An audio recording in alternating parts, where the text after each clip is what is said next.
In this video, I show you the Dread Behemoth from One Page Rules.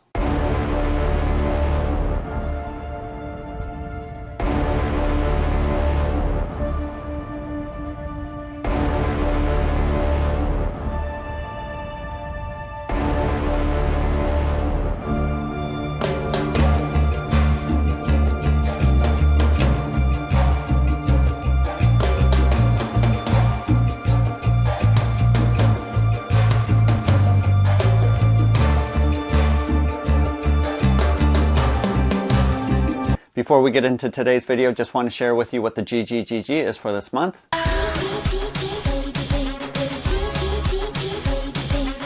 Each month, Bob the Beholder picks some of my Patreon supporters to receive gratitude gifts. And for this month of October of 2021, we have a number of them. First off, we have this printed and painted tower from DecoQuest, which is currently running their Kickstarter, as well as this printed and painted Elven dice tower and corresponding dice box from Mythic Roll, also currently on Kickstarter. I do have review videos and how to paint videos for both of these projects, so if you want to check that out, go over to my video playlist and you can click on those as well. Also, this is a follow-up from my comparison video between One Page Rules miniatures as well as Games Workshop, and if you haven't seen that video, make sure you check that out here. And in that video, I did promise a rules comparison between Age of Sigmar as well as One Page Rules Fantasy.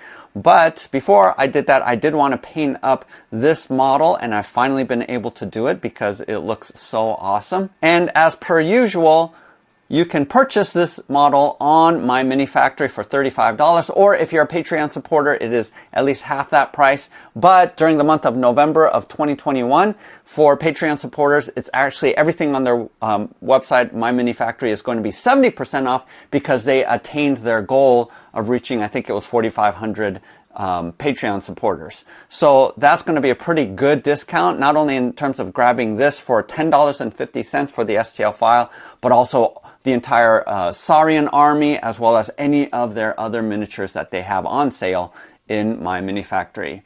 Again, I walked through all of those options in my previous video, so make sure to check that out. And also, I have links in the descriptions below if you're interested in becoming a One Page Rules Patreon supporter or going over to my mini factory to buy those files directly. Also, since my last video, I did finish printing out and painting up this Engine of the Gods. Again, this is actually not from One Page Rules, but is from Raven Twin Minis. In actuality, just one note here, I do think it looks relatively cool, but I should have printed it out at 120% rather than just 110% because it is a little bit small in terms of scale.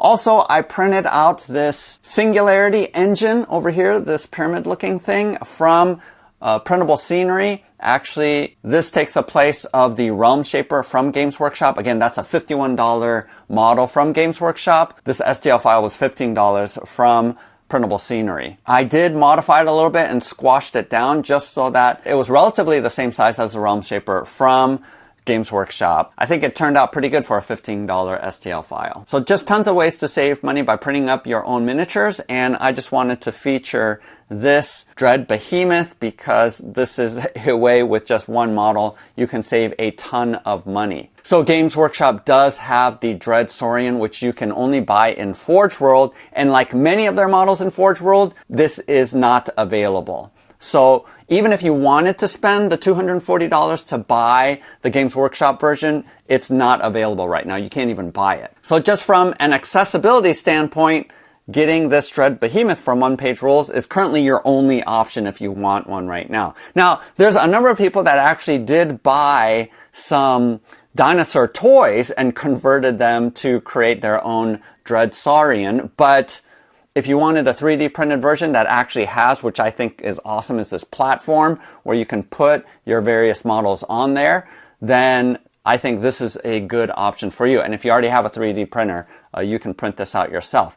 I did print this model on my FDM printer at 0.2 millimeter height, but it does come in pieces so that if you did want to resin print it, you can go ahead and do that. But this model is so large that it would take up more than a bottle of resin in order to print it. So I did the option of printing it out with my FDM printer instead. So the quality is going to be less than what you can get on a resin printer. But for me, because it's so large, often it's the same as these terrain pieces. When objects are that large, I find that just using the FDM printer is fine because the resolution doesn't have to be as detailed as it does with the miniatures. Also, because I didn't want to print them out in pieces, I went ahead and just took the file that had everything put together, and I had to slice it in half so that it would fit on the print bed, and basically printed it up standing upright like this with supports on it, the automatic supports through Prusa Slicer. I would have had to split it up into 3, but I was able to fit this back piece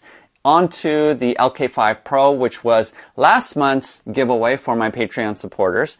And while I had it, I went ahead and printed that out. If you don't have that large of a print bed, then you can split it into smaller pieces. But for me, it just worked out well to just split it in half and print it out. It was a huge block, and it did take up a whole spool of PLA in order to print out this piece, but I'm relatively happy with how it turned out. Also, I did print out this platform in resin, primarily because I think it would have been difficult to print out these decorative poles and spears on an FDM printer because these really thin pieces tend to break very easily. So I did go ahead and just chose to print out the entire platform in separate pieces, and then I ended up gluing it on. Now, there is a version of this model that is supposed to have some decorative attachment pieces where this platform attaches to the model, but I couldn't really figure out a way how to separate out these pieces and to split up that model and to do all of that. So if you really want that decorative version, then you should probably just print it out in pieces and then glue it all together, rather than what I did, which was to print out everything in one piece. Because it just ended up working out this way, and I'm not too hung up on the fact that I don't have the decorative pieces where the platform attaches to the model. The reason why they came out with 2 different versions of this behemoth is because in case you wanted to field, like with a Warhammer version, a model that didn't have the platform. But I actually think that the platform really makes this model distinct from just having a dinosaur on the table, because it'd be a lot easier just to purchase a toy dinosaur from Target or something like that and then, fix it up for gameplay on the field. But for my purposes, I really wanted the platform, and it worked out pretty well just putting it together like this. I do have a painting tutorial at the end of the video, so go ahead and use a timestamp below in order to go and watch how I did paint this up. It was relatively quick and easy, and this is a homemade base that I created, again, an STL file, and because it's larger, I did print that on the longer LK5 Pro. The base also isn't the same size as the Dread Saurian from Games Workshop. I had to tweak it a little just to make it look better with this model. But when the base is this huge anyway, I think fudging a little bit here and there didn't matter too much.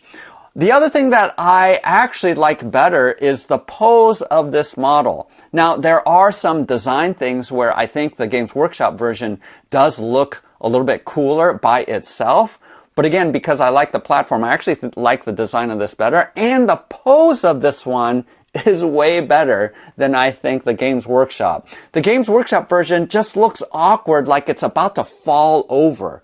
And it's just tilted down at an angle. So I actually don't like how the Games Workshop version is posed. This one just seems a lot more natural. Seems like it's, marching across the field. Whereas that one looks like it's focusing, right down, trying to I-beam maybe one model on the field. And I don't know if it comes with a base or not, but I've seen some people actually not basing the model, but maybe putting few bases right around the feet. Instead of having one big model. I like having one big base like I do here better than doing that. So just the pose overall, I'm not super happy with the Dread Saurian, the Games Workshop version. I actually like this pose of this huge dinosaur better. And so this I think, super happy with it, was able to paint it up relatively quickly. And again, like I said, I think the platform up here makes this model what it is, because it looks just so awesome. And the truth of the matter is, at least in Age of Sigmar, the stats for the Dread Saurian really isn't worth the point cost. I like the ability of actually having something like Engine of the Gods abilities on this huge behemoth versus sort of the single stats that you get from the Dread Saurian version, the Games Workshop version. So I actually feel like this is more playable. Again, if you're going to be using one-page rules system, then none of that really matters. But overall, I feel like this is a better option gameplay-wise if you're playing Age of Sigmar. I haven't played it yet in one-page rules, so I actually don't know how the stats are for this piece. You know, I'm pretty happy just having this as a centerpiece for my army. So in my case, whether I actually use this for gameplay or not, this is definitely something that's going to go in my display case if I can actually find a spot that will fit it.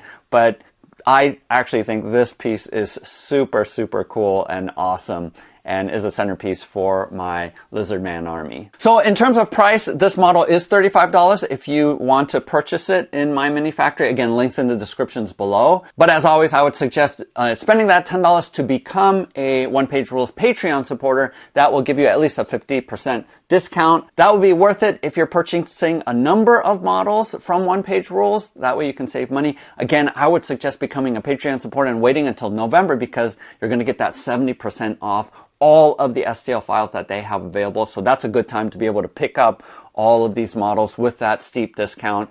And even without that discount though, with that one roll of PLA, which the PLA that I use, ESUN Plus or Hatchbox, costs about $22 a roll. So material cost of $22, and then let's say I went ahead and spent the full $35 to purchase this model rather than getting any discount. That's putting the cost of this at $57. Again, that's full price. With the discount, it's going to be a lot less than that. And the Dread Saurian on Games Workshop, again, Forge World site, is $240. So that is a complete savings of $183 total, even more so with the discount. So almost a $200 discount by purchasing this One Page Rules model and then printing it out yourself. If you throw in the savings that I have for printing out this Engine of the Gods as well as this Realmshaper, I have saved $280 total with these three pieces. Again, that's enough for you to just go ahead and buy a 3D printer.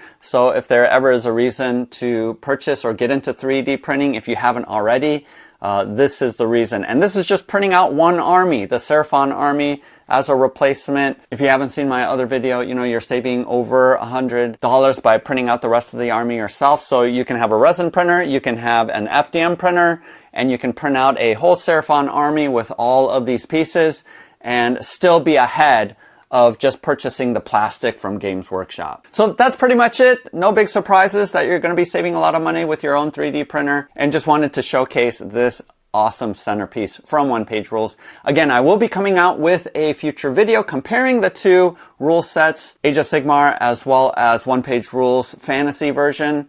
And so make sure to subscribe so that you're notified once that video comes out. Stick around if you do want to see the painting tutorial. Otherwise, happy painting, happy gaming. We'll see you next time. All right, so I went ahead and did the base. Don't need to show you, but I just used regular flat white for the base here. And what I'm going to attempt to do is two-tone with the actual dinosaur. And how I'm going to do that is I'm going to first spray this satin nutmeg from below and then go at it from the top with my slate gray. So not 100% sure if this is going to work, but I'm going to go ahead and try it and see.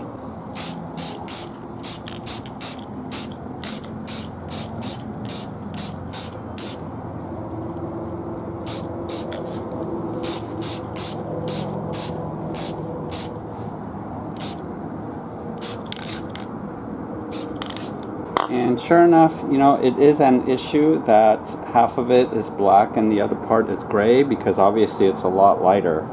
So I might have to do a couple of different coats on here. So I'm going to go ahead and do that and then come back and hit it with the gray from the top. Okay, so now that I sprayed the underside the way that I wanted, I'm going to go ahead and flip it over. And now I'm going to go with my slate gray and only spray it from the top. And so hopefully that tan underneath will be preserved, but we shall see if this is going to work. Now this is where the legs are a little bit trickier.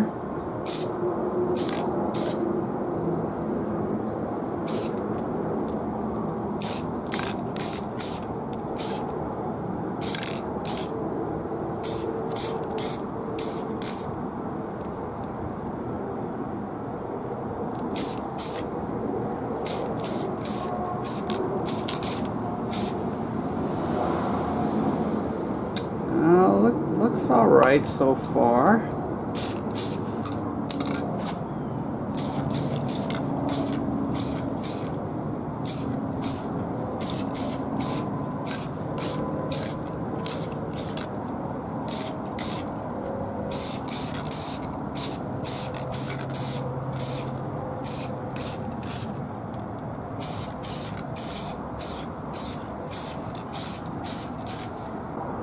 I think it looks good.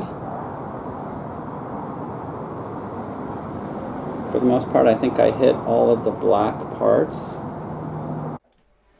So I'm going to grab some Seraphim Sepia and apply this to the base just to give it a light tan color. And I make all of my bases just by using super glue and sand and baking soda. And as you can see here, I did actually attach some walls that I found. I think they're actually Gloomhaven walls, and a broken statue from Ian Lovecraft, one of his Kickstarters. Just added some ruins here. And then I also super glued some rocks and stones. And after I do all the Seraphim Sepia, I just put black along the edge like this. Now I'm going to grab some milk chocolate. And I use craft paint for all of my terrain, and here I am just painting on this milk chocolate onto all of the wood pieces for the platforms. And typically I do another layer of lighter like honey brown, but in this case I wanted to keep it dark. Here's Emperor's Gold, so I'm gonna do gold all along the edging here for the platforms, and I actually have to do 2 coats because the dark brown underneath is pretty dark and it comes through. So applying 2 coats will provide enough coverage so that it can shine through. Because these craft paints, these metallic craft paints, they don't have a lot of pigment in them, and it requires 2 coats.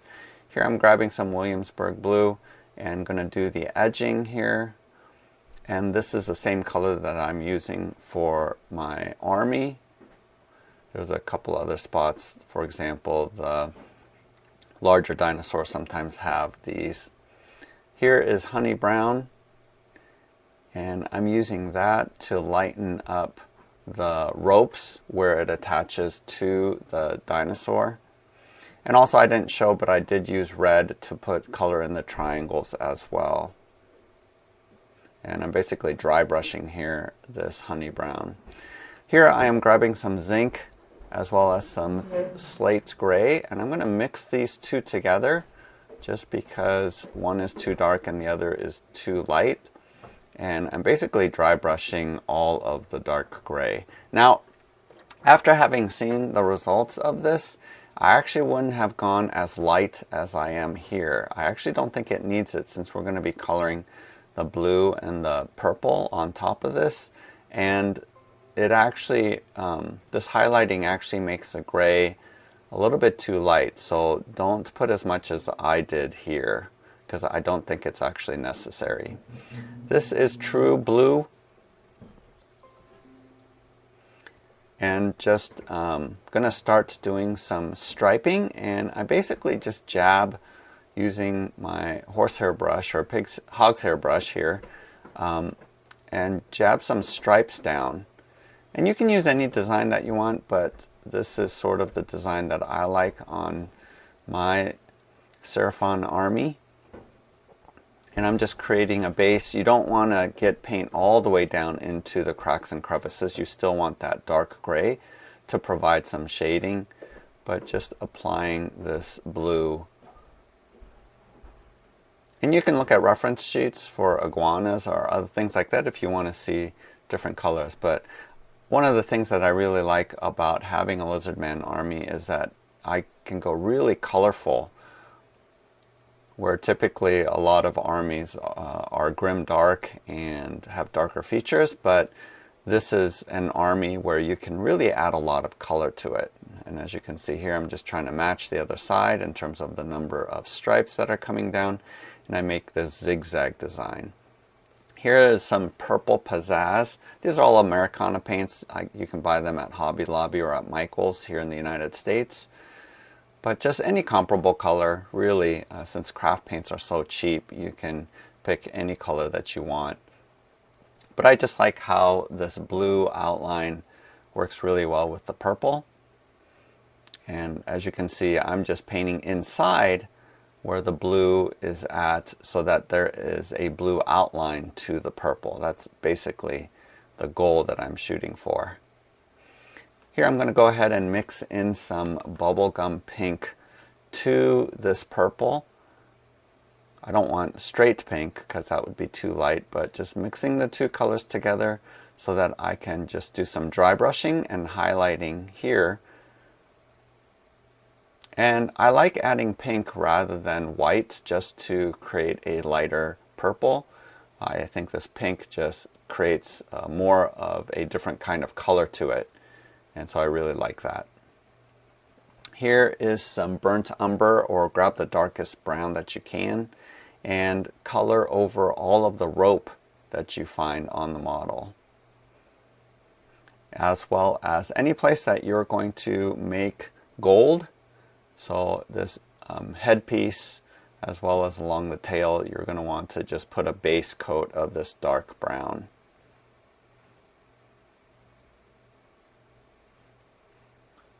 And the talons, as well as the spikes along the back, you want a good base coat of brown.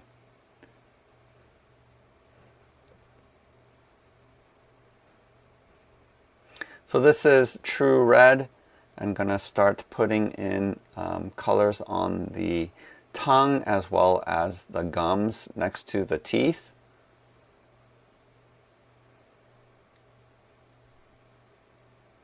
And then now I'm grabbing the Emperor's Gold.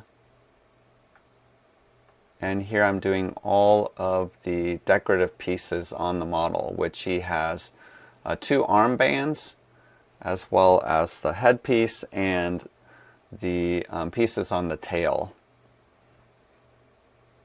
But I'm actually careful and allow some of the dark brown to provide some shading. So I'm leaving all the cracks and crevices dark brown. Now I'm going to grab this green and the same kind of green that I've been using, and going to just add a little bit decorative pieces of green. You can also do red. I think red is also another good accent color, but just to vary it up a little bit. Grab your milk chocolate again. We're going to go ahead now, sort of dry brush over the talons. And there are some grooves along the talons, and I'm trying to avoid getting paint inside of the groove so that they remain dark brown. So I'm going against the grain of the talons so that that line is preserved. And then here, I'm going to color in most of the teeth as well as the spikes along the back with this milk chocolate. But notice that towards the base, I'm keeping it dark brown because I want it to have a slow gradation. Grab some honey brown, which is a lighter brown, and then go over, but not as much as you did with the milk chocolate. So you're successively adding lighter and lighter colors just to create a blend of colors.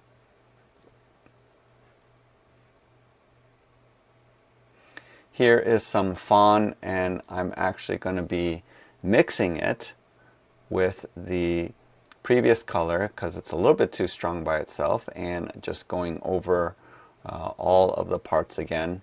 And as you can see here, now it's getting pretty light. So towards the base of the spine and the teeth, you want it to be dark brown. And then here I'm going to mix actually the white with the fawn. So this is the last color. I don't do a straight white because the straight white is really too bright. So I want to maintain a little bit of beige color to the final coloring here.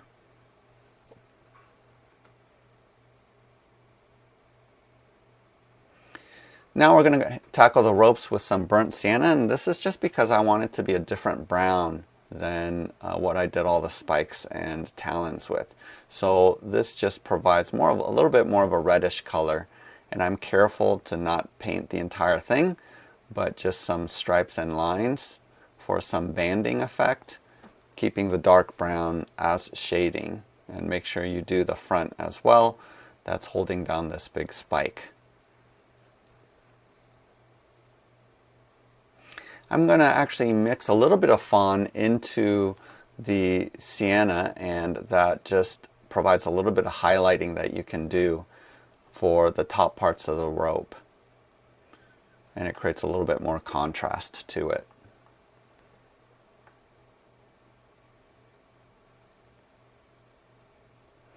And then paint the spike.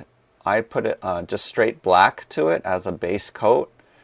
And you can do whatever you want. You can even make it silver if you want, but I sort of like to make it look like obsidian. And then here I'm mixing up some of my zinc as well as this lighter gray, and I'm going to highlight it. And because this black paint is still wet, there's some wet blending going on here. But you can wait until it dries and just do some edging that you normally would do on a miniature. And just go successively lighter and lighter with the gray. And that's what it should look like. So if you don't want to put the platforms on the model, you can stop here, and this is what the model will look like, which I think looks really good. But for me, the platform, like I mentioned before, really makes the model.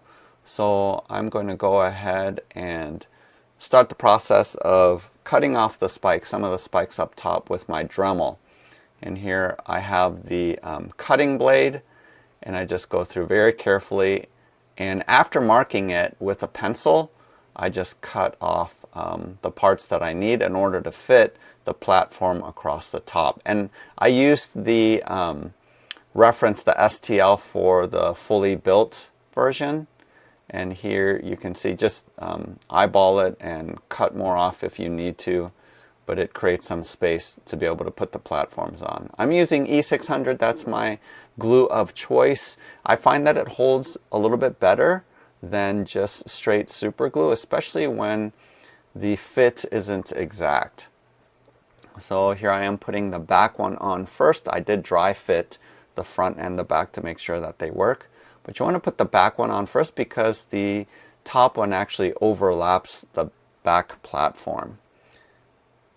And so once that is stuck on there, I go ahead and apply glue across the top right here, because again, that's where the overlap is at, in addition to gluing that spine, as well as these support pieces. Now, not all of the support logs actually touch the model, and that's okay as long as it's relatively stable.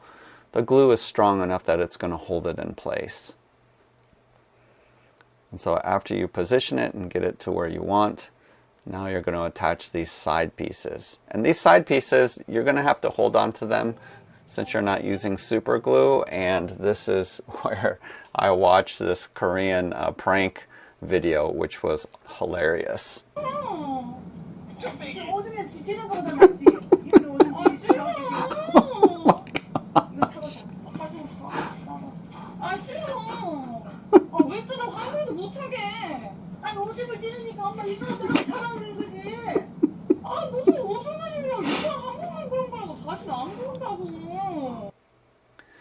So I wanted to go ahead and put some color into the iris of the eyes, and I'm just using that green color again, and just very carefully, after putting in black, I like just painting the color inside of the black so that there's a really nice black outline, and then you have the pupil already painted in. And then after I did this, I did dot it with some white paint just to put a little shine onto them. Here I am adding some tufts, and this is from Army Painter, and all I do is I put little dabs of super glue, and then I just grab some tufts of random sizes, and here I'm just using needle nose pliers. You can use tweezers if you have them, and just stick them on. And this is pretty much what it looks like. The base is pretty much finished, and now I'm going to use the E6000 to paint, or to attach the model to the base like this.